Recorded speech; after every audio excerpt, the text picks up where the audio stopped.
레디.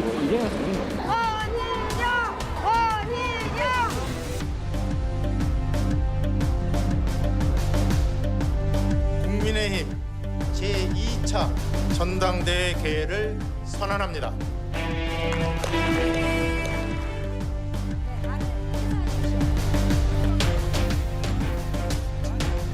국민의힘 제20대 대통령 후보자로 최고 득표를 기록한 윤석열 후보가 선출되었음을 선포합니다.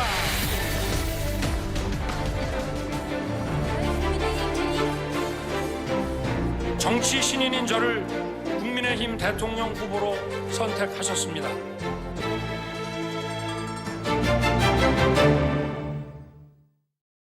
네, 윤석열 후보가 문재인 정부의 검찰총장을 그만둔 지 8개월 만에 국민의힘의 대선 후보가 됐습니다. 당원 투표와 국민 여론조사를 합쳐 47.85%를 얻었습니다. 홍준표 후보가 여론조사에서 10%포인트 이상 앞섰지만 당심은 윤 후보에게 크게 쏠렸습니다. 이로써 이재명 민주당 후보와 맞붙는 대선의 대진표가 확정됐습니다. 먼저 오늘 후보 선출 소식부터 정리하겠습니다. 그 뒤에 윤 후보와의 사전 녹화 인터뷰 전해드리겠습니다. 최수영 기자입니다. 대통령 후보로 선출된 윤석열입니다. 윤석열 후보 득표율 47.85%, 2위 홍준표 후보는 41.5%, 격차는 6%포인트입니다.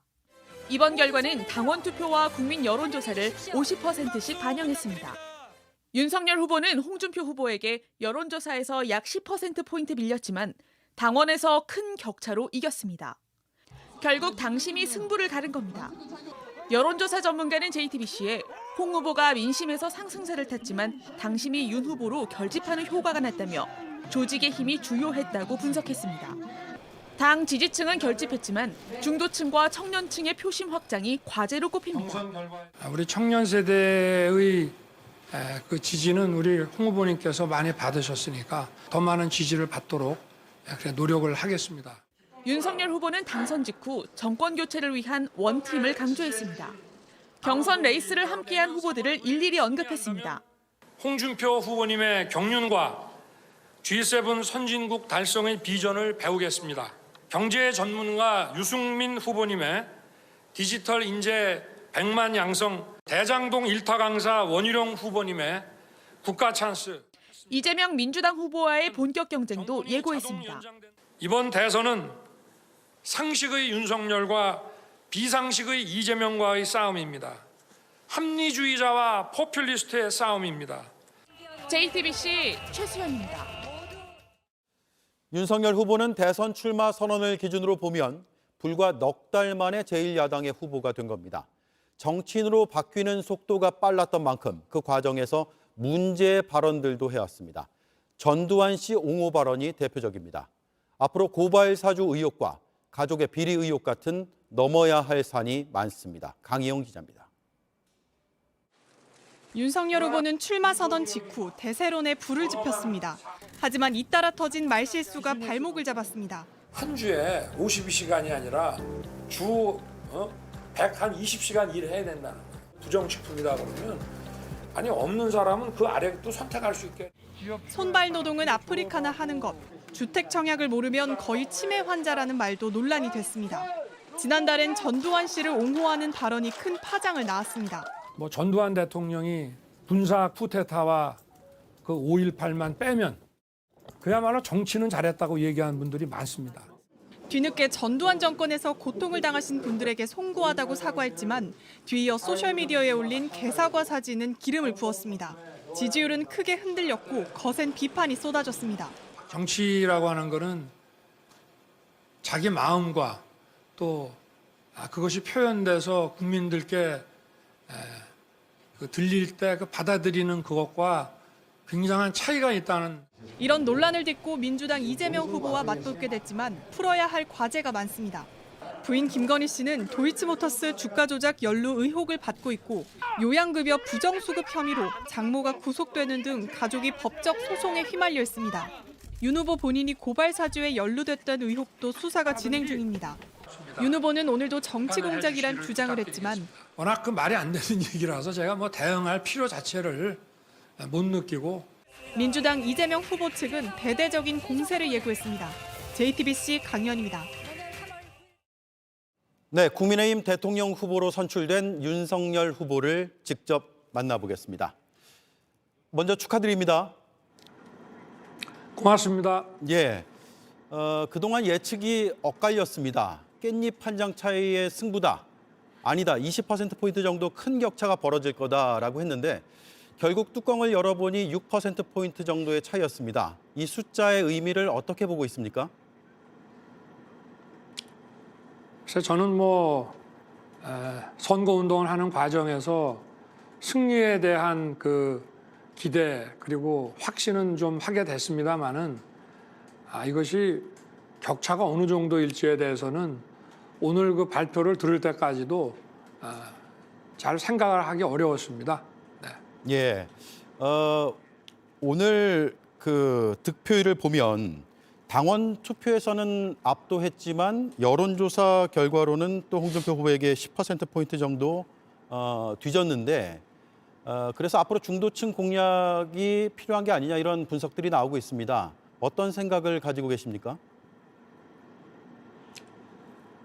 어쨌든 우리 홍준표 후보께서 청년과 또 뭐 중도에 대해서 또 많은 지지를 받고 계신다고 하면은 그것이 또 우리 당의 자산이기 때문에 우리 당과 또 우리 홍준표 후보께 좀 많은 도움을 청하고 배우고 해서 저의 그 부족한 부분들을 좀 채워 나가겠습니다.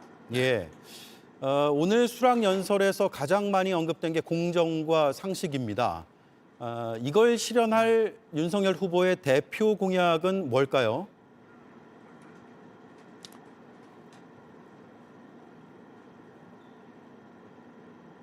제가 처음부터 그러니까 코로나로 인해서 지금 낭떠러지에 떨어질 만한 우리 영세 그 자영업자 소상공인들에 대한 그 긴급 구제 이 부분이 가장 중요하고 그리고 양질의 일자리를 기업들이 많이 만들어낼 수 있는 그런 제도적인 여건을 만들어 나가겠다라고 말씀을 드렸었습니다. 예. 근데 이런 것들이 결국은 공정한 그 기회의 보장과 또 그 상식과 신뢰에 대한 어떤 믿음이라는 이 사회적 자본이 기반이 되지 않고서는 있을 수 없는 일들이기 때문에 제가 정치를 시작하면서 가장 먼저 말씀드린 이 부분들이 공정과 상식을 가장 대표하는 공정과 상식이라고 하는 것은 결국 그 사회적 자본을 기반으로 해서 국민들이 그걸로 풍요를 누리고 잘 살 수 있어야 되는 것이기 때문에 예. 제가 처음 그 말씀드린 그 두 가지의 그 공약이 공정과 상식을 가장 대표하는 그런 공약이라고 보시면 될 것 같고요. 그리고 그 후에 또 발표했던 부동산, 주택에 관한 정책들, 지금 이 주택 이 집값이 지금 뭐 천정부지로 막 치솟고 있는데 이 공정과 상식을 기반으로 해서 주택 시장의 그 생리를 반영을 해서 국가가 정책을 펴 나가고 또 청년과 취약계층에 대해서는 강력한 그 공공개발을 통해서 싼 값에 집을 사거나 또 어떤 주거급여를 받을 수 있게 이렇게 설정을 해 놓은 것이 바로 공정과 상식을 기반으로 한 그런 공약이라고 할 수 있습니다. 예, 다시 말하면 코로나 지원책, 네. 특히 취약계층에 대한 지원책, 또 하나는 주택 관련된 공약을 지금 힘주어서 준비 중이다. 이렇게 이해해도 되겠습니까? 네.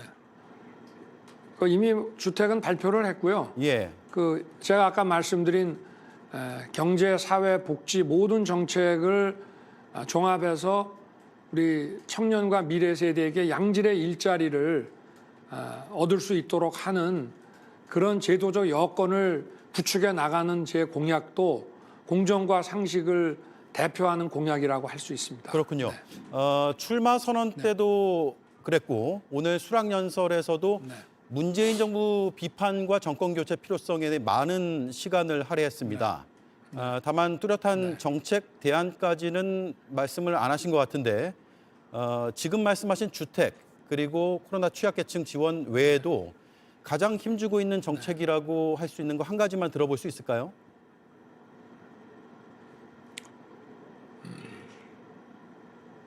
일단 제가 토론 과정에서 몇 차례 그 말씀을 드렸는데요. 이 중소기업이라든가 이 시장에 대한 이런 정책들이 너무 비현실적이고 예. 좀 이념에 치우쳐 있습니다. 예를 들면 소득 주도 성장 같은 것이 저 소득 주도 성장이라고 하는 것은 단순히 그 물가 상승률이나 경제 성장률에 그 부응해서 그 최저임금을 올리자는 것이 아니라 그거보다 더 선제적으로 임금을 올림으로 해서 성장을 견인해 나간다는 정말 그 경제학에서 그 어떻게 보면 족보를 찾을 수도 없는 그런 이론인데요. 그걸로 이 경제를 얼마나 망쳐놨습니까? 뭐 하나하나 얘기하면은 끝이 없습니다만은. 예. 그래서 오늘 제가 수락연설에서는 그런 개별적인 것들에 대해서는 상세히 언급하지 않았습니다. 네. 자, 경선 끝나는 대로 광주에 가겠다고 말씀하신 바 있습니다. 네. 이번 주말에 광주에 네네. 가시는 건가요? 아니요. 제가 아까 좀 착각을 했는데 내주에 1박 2일로 지금 계획을 하고 있고 네. 광주에 있는 우리 당 관계자들하고 구체적인 그 일정을 지금 논의하고 있습니다. 그렇다면 가셔서 이른바 전두환 옹호 발언 논란에 대해서 사과를 하실 예정인가요? 네, 그렇습니다. 네. 예. 기존에 나왔던 사과 외에 더 하실 말씀은 어떤 내용이 있을까요? 제가 가지고 있는 생각과 그것이 국민들 또 우리 광주 그 시민들께 받아들여지는 부분과의 그 간격이 있다는 것을 정치인으로서 정말 배울 수 있는 소중한 기회였고 뭐 우리 저 광주 시민들의 그 정말 그런 마음을 제가 풀 수만 있다면은 예. 사과를 뭐 한두 번 해서 끝날 것이 아니라 뭐 아무리 반복을 해도 저는 지나치지 않다고 생각합니다. 예. 김종인 전 위원장이 선대위원장으로 복귀할 거라는 예측도 있었는데 실제로 김 전 위원장과 그동안 의논을 하신 게 있나요? 글쎄 뭐 그 과정에서 제가 그 경선을 해나가는 과정에서 그 국가의 그 큰 아젠다라든지 정책에 대해서 아주 유익한 조언을 제가 많이 들었고 이게 이제 당의 후보가 된다면은 좀 나서서 도와주시겠노라고 제가 말씀을 들었는데 경선 과정에서는 아직 구체적으로 조직을 어떻게 할지 또 역할을 뭐를 맡으실지에 대한 얘기는 아직 하지 않았고 이제 우리 다른 후보님들과 또 우리 김 위원장을 비롯한 그 원로분들과도 좀 만나 뵙고 예. 좀 얘기를 좀 들어볼 생각입니다. 네. 김종인 전 위원장과 안철수 대표와의 단일화에 대한 의논도 하실 예정입니까? 그래서 저는 우리 안철수 대표가 공당의 대표이시고 한국 정치에 그래도 큰 기여를 해오신 분으로서 지금 대선 출마 선언을 하셨는데 지금 단일화 얘기를 정치인으로서 언급하는 거는 그분에 대한 예의가 아니라고 생각합니다. 예. 우리 안 대표님도 본인의 대선 출마의 그 명분과 또 본인의 그 대선 후보로서의 그 존재감 내지는 그 이유에 대해서 국민들께 충분히 보여드리고 그리고 안 대표님이나 또 우리 당의 정치인들이나 다 우리가 그 정권 교체에 대한 그 그 책임의식에 대해서 또 그 명분에 대해서 공감을 하고 있기 때문에 네. 저희는 정권 교체를 위한 그 야권 통합이라는 큰 그림은 그릴 수 있을 것이라고 기대하고 있습니다. 네. 자, 마지막으로요. 그동안 네. 이에 대해서 자세히 들어본 적이 없어서 질문을 짤막하게 하나 드리겠습니다. 국민의힘의 전신인 한나라당 또 새누리당이 배출한 이명박 네. 박근혜 정부에 대해서는 어떻게 평가를 하고 계십니까? 제가 그 두 분이 대통령을 하는 동안에 종합적으로 어떤 부분은 잘 됐고 어떤 부분은 잘못됐다라고 평가하는 거는 지금 입장에서는 제가 적절치 않은 것 같고요. 다만 대통령으로서 칭찬받을 만한 부분도 많고 또 국민들에게 비판받을 수 있는 부분도 그림자도 존재한다. 이렇게 생각을 하고 있습니다. 예. 네. 알겠습니다. 다시 한번 후보로 선출되신 거 축하드립니다. 인터뷰는 여기까지 네. 하겠습니다. 네. 고맙습니다. 네, 감사합니다. 네. 네, 윤석열 후보와의 인터뷰는 사전 녹화지만 편집 없이 전해드렸습니다. 윤석열 후보는 이명박 박근혜 정부 시절 살아있는 권력을 수사해 강골 검사라는 수식어를 얻었습니다. 특히 지난 정부 때 사람에 충성하지 않는다는 말을 남겼습니다. 문재인 정부에선 적폐 수사의 적임자가 됐습니다. 하지만 정권과 갈등을 겪으며 총장직에서 물러났습니다. 그러면서 곧바로 정치 참여를 시사해 검찰 중립성을 훼손했다는 비판도 받았습니다. 배양진 기자가 윤 후보의 행보를 정리했습니다. 국민의힘 윤석열 대선 후보는 1960년 서울 연희동에서 태어났습니다. 경제학자인 윤기중 연세대 명예교수의 장남입니다. 구수 끝에 사법시험에 합격해 시작한 검사 생활은 좌천과 귀환의 연속이었습니다. 1999년 당시 김대중 정부 실세였던 박희원 경찰청 정보국장을 뇌물 혐의로 구속했습니다. 이후 주로 지방에서 검사 생활을 하다 2002년 결국 사표를 냈습니다. 1년 만에 검찰에 돌아온 뒤 당시 노무현 대통령의 최측근인 안희정 전 충남도지사 등을 불법 선거 자금을 받은 혐의로 구속 기소했습니다. 특수통 검사로 성과를 쌓았지만 2013년 박근혜 정부 국정원의 대선 개입 의혹 사건을 수사하다 좌천되기도 했습니다. 대중에게 강골 검사로 각인된 계기였습니다. 혹시 사람에 충성하는 건 아니에요? 저는 사람에 충성하지 않기 때문에 이후 2017년 박근혜 최순실 특별검사팀 수사팀장이 된 윤 후보는 같은 해 5월 문재인 정부의 첫 서울중앙지검장이 됩니다. 이른바 적폐 수사를 이끈 공으로 2019년 검찰총장까지 올랐습니다. 하지만 조국 전 법무부 장관 수사를 이끌면서 문재인 정부와 마찰을 빚었습니다. 갈등이 깊어지면서 야권에선 윤석열 차출론이 거론됐고 국민들을 위해서 어떻게 봉사할지 그런 방법은 좀 천천히 퇴임하고 나서 한번 생각해 보겠습니다. 지금은 제가 그래서 그거는 뭐 제가 지금 말씀드리기 어렵습니다. 실제 총장 사퇴 이후 정치에 뛰어들었습니다. 상식과 정의가 무너지는 것을 더 이상 지켜보고 있기 어렵습니다. 전직 총장의 정치 참여를 놓고 검찰 중립성을 훼손했다는 비판도 나왔지만 윤 후보는 정치 도전 넉 달 만에 제1야당의 대선 후보가 됐습니다. JTBC 배양진입니다. 윤석열 후보는 조금 전 전해드린 인터뷰에서 홍준표 후보에게 많은 도움을 청하고 부족한 부분을 채워나가겠다고 했습니다. 반면 홍준표 후보는 자신의 역할이 여기까지라며 선을 그은 상태입니다. 앞으로 원팀을 꾸리는 과제가 윤 후보에게 남아 있습니다. 최승기 기자입니다. TV토론 등 경선 과정을 거치면서 후보들 사이엔 틈이 생겼습니다.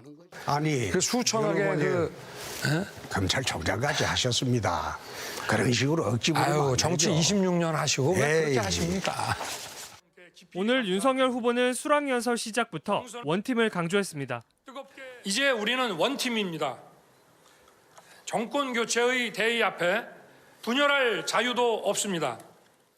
막판까지 박빙승부를 겨뤘던 홍준표 후보는 자신의 역할이 끝났다고 선을 그었습니다. 이번 경선에서 마지막까지 치열하게 국민적 관심을 끌어주었다는 역할이 제 역할이었습니다. 결과 발표를 앞두고 홍 후보는 자신의 소셜미디어에 패배 시 백의종군하겠다는 내용을 썼다가 지우기도 했습니다. 다른 후보들은 대선 승리를 위해 돕겠다고 했습니다. 이제 저는 오늘부터 국민의힘 당원의 본분으로 돌아가서 대선 승리를 위해서 백의종군하겠습니다. 저 원희룡 역시 여러분과 함께 최선의 역할을 다하기 위해서 모든 것을 바치겠습니다. 이준석 국민의힘 대표도 일사불란하게 후보를 따라 전장에서 뛰겠다고 했습니다. 대선이 민주당 이재명 후보 등 4자 구도가 되면서 단일화도 큰 변수가 됐습니다. 대선 출마를 선언한 국민의당 안철수 후보가 중도층에서 일정 지지율을 확보하고 있기 때문에 안 후보와의 연대가 꼭 필요한 상황. 윤 후보는 오늘 원론적 입장만 밝혔습니다. 우리가 큰 틀에서 어떤 야권 통합을 이룰 수 있다고 저는 생각을 합니다. 그러나 뭐 지금 당장에 제가 여기에 대해서 드릴 말씀은 없습니다. JTBC 최승기입니다. 민주당과 정의당은 윤석열 후보를 향해 혹독한 검증을 예고했습니다. 국민의당은 환영의 메시지를 내놨습니다. 오늘 나온 여론조사 결과에서 정권 교체를 해야 한다는 응답은 50%를 넘었습니다. 고승혁 기자입니다. 제20대 대선 레이스가 이재명, 윤석열, 심상정, 안철수 후보 간 4자 구도로 시작됐습니다. 더불어민주당 이재명 후보와 국민의힘 윤석열 후보가 양강을 형성했고 정의당 심상정 후보와 국민의당 안철수 후보가 반전을 노리고 있습니다. 이 후보는 윤 후보를 향해 선의의 경쟁을 하자며 덕담을 건넸습니다. 후보로 되신 거 축하드리고요. 우리가 정쟁이 아니라 선의의 경쟁, 잘하기 경쟁을 했으면 좋겠습니다. 하지만 민주당은 윤 후보에게 무수한 의혹이 따라붙고 있다며 마냥 축하할 순 없다고 밝혔습니다. 더불어민주당은 윤석열 후보 일가의 비리백화점을 철저히 검증하고 밝혀낼 것입니다. 정의당도 윤 후보의 의혹부터 꺼내들었습니다. 고발 사주와 대장동 대출 관련 부산저축은행 불법 대출 사건 봐주기 수사 등 책임 있는 입장과 태도를 밝혀주길 바랍니다. 국민의당은 후보 선출을 축하하며 정권 교체와 시대 교체란 시대적 소명에 함께하길 기대한다고 했습니다. 이런 가운데 내년 대선에서 정권 교체를 해야 한다는 여론은 높아지고 있습니다. 오늘 갤럽 조사에서 정권 교체를 해야 한다는 응답은 57%로 정권 유지보다 24%포인트 높았습니다. 하루 전에 나온 4개 기관 합동조사에서도 정권 심판론이 54%로 정권 유지론보다 20%포인트 높게 나왔습니다. 후보 단일화도 주요 변수입니다. 심상정 안철수 후보는 단일화는 없다며 단호한 입장이지만 여야 박빙 승부가 펼쳐질 경우 단일화 압박이 커질 가능성도 있습니다. JTBC 고승혁입니다.